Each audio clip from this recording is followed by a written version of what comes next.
Saudara dan saudari yang terkasih dalam Kristus, daya hidup atau vitalitas gereja bersumber dari hubungan gereja dengan Yesus Kristus, Sang Pokok Anggur. Gereja akan hidup dan berbuah limpah jika menetap dan bersatu pada pokok yang benar, yang mengalirkan segala kekayaan rahmat-Nya. Marilah membangun persatuan yang berkualitas, persatuan seluruh hidup dengan Yesus, agar kita menghasilkan buah limpah. Dalam nama Bapa dan Putra dan Roh Kudus. Amin. Bapa pemilik dan pemelihara kebun anggur, Engkau merawati kebun anggurmu dengan tangan penuh kasih. Semoga kami ranting anggur yang beraneka macam ini dialiri sumber hidup dari pokok anggur yang benar, yakni Kristus Putramu. Semoga kami boleh menghasilkan buah yang manis dan berkualitas dengan menyerupai Yesus Putramu, Tuhan dan pengantara kami. Amin. Tuhan bersamamu dan bersama rohmu. Inilah Injil Yesus Kristus menurut Yohanes. Dimuliakanlah Tuhan. Dalam amanat perpisahannya, Yesus berkata kepada murid-muridnya, "Akulah pokok anggur yang benar, dan Bapakulah pengusahanya. Setiap ranting padaku yang tidak berbuah, dipotongnya, dan setiap ranting yang berbuah, dibersihkannya, supaya ia lebih banyak berbuah. Kamu memang sudah bersih karena firman yang telah kukatakan kepadamu. Tinggallah di dalam aku, dan aku di dalam kamu. Sama seperti ranting tidak dapat berbuah dari dirinya sendiri kalau ia tidak tinggal pada pokok anggur. Demikian juga kamu tidak berbuah jikalau kamu tidak tinggal di dalam aku. Akulah pokok anggur dan kamulah ranting-rantingnya. Barang siapa tinggal di dalam aku dan aku di dalam dia, ia berbuah banyak. Sebab di luar aku, kamu tidak dapat berbuat apa-apa. Barang siapa tidak tinggal di dalam aku, ia dibuang keluar seperti ranting dan menjadi kering. Kemudian dikumpulkan orang dan dicampakkan ke dalam api, lalu dibakar. Jikalau kamu tinggal di dalam aku, dan firman-Ku tinggal di dalam kamu, mintalah apa saja yang kamu kehendaki, dan kamu akan menerimanya. Dalam hal inilah Bapa-Ku dipermuliakan, yaitu jika kamu berbuah banyak, dan dengan demikian kamu adalah murid-murid-Ku." Demikianlah Injil Tuhan. Terpujilah Kristus.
Umat Allah yang terkasih, ibu adalah sumber kehidupan. Janin atau bayi melekat seutuhnya di dalam rahim dan ia memperoleh segala-galanya dari sang ibu. Dia bertumbuh dari gumpalan darah menjadi seorang manusia yang siap terlahir ke dalam dunia. Yesus melalui perumpamaan pokok anggur ini mau mengatakan bahwa Dia adalah sumber kehidupan bagi orang-orang yang percaya kepadanya. Kita beroleh hidup dan menghasilkan buah karena ambil bagian dari hidupnya, dari dirinya.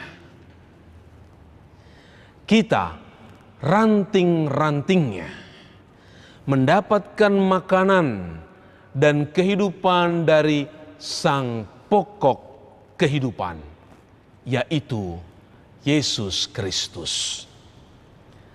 Terlepas dari Dia, kita menjadi kering dan mati.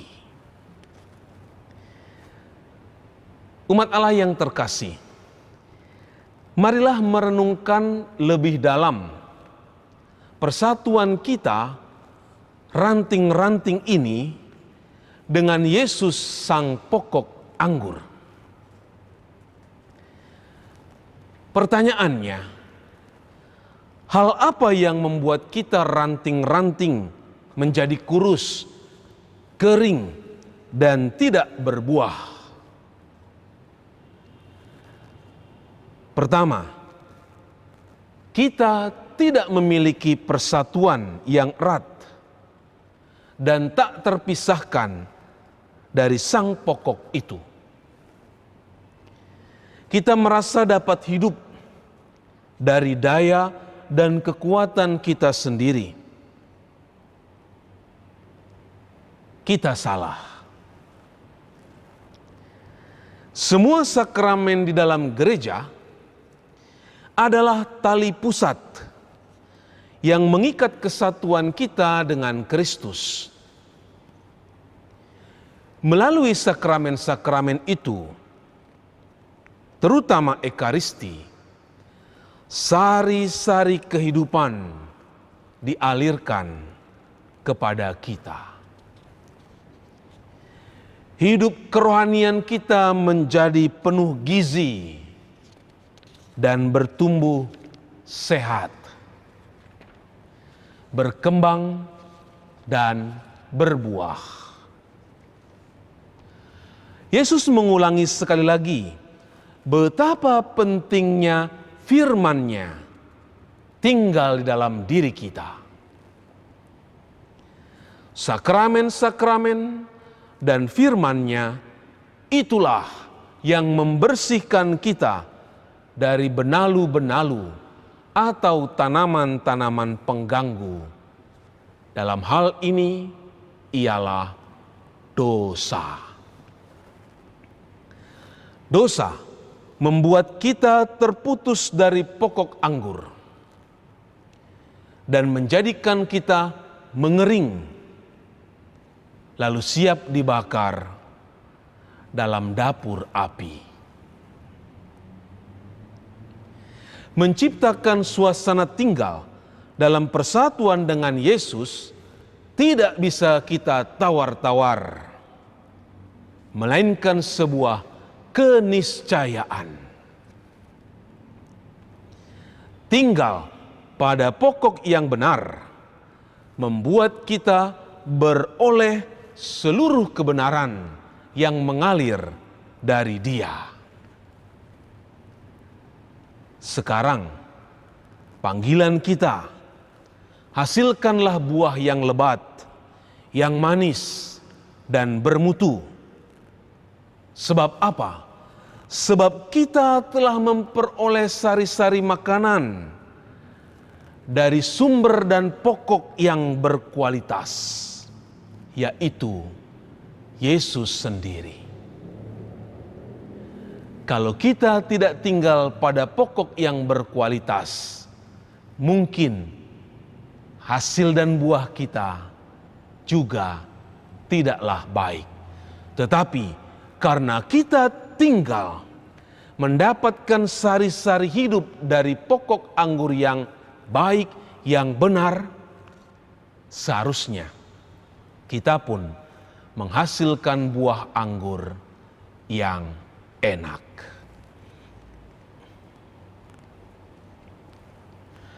Yesus Kristus sumber hidup kami, Engkau telah mengaliri kami dengan embun roh dan firman-Mu yang membersihkan kami dari segala dosa.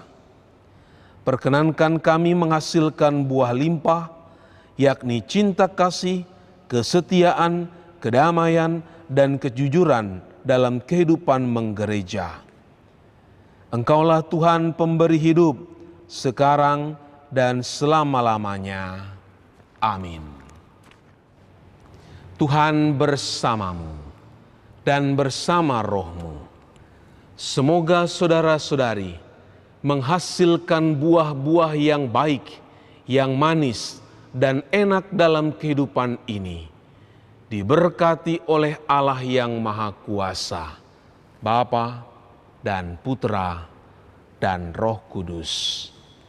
Amin.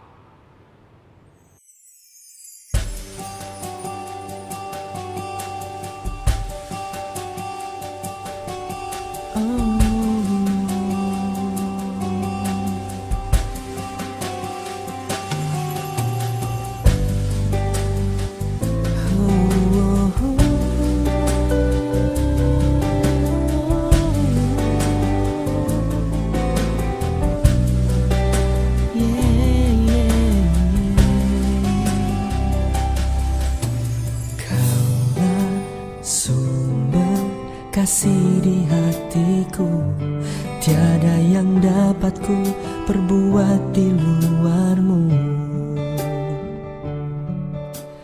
Kaulah sumber kuasa di hidupku, ku dapat hadapi semua bersama-Mu. Ku mau tinggal di dalam-Mu, seperti Kau di dalamku, sebab Kaulah pokok anggur yang benar. Ku mau melekat padamu, saat Kau membentukku agar berbuah indah bagi-Mu.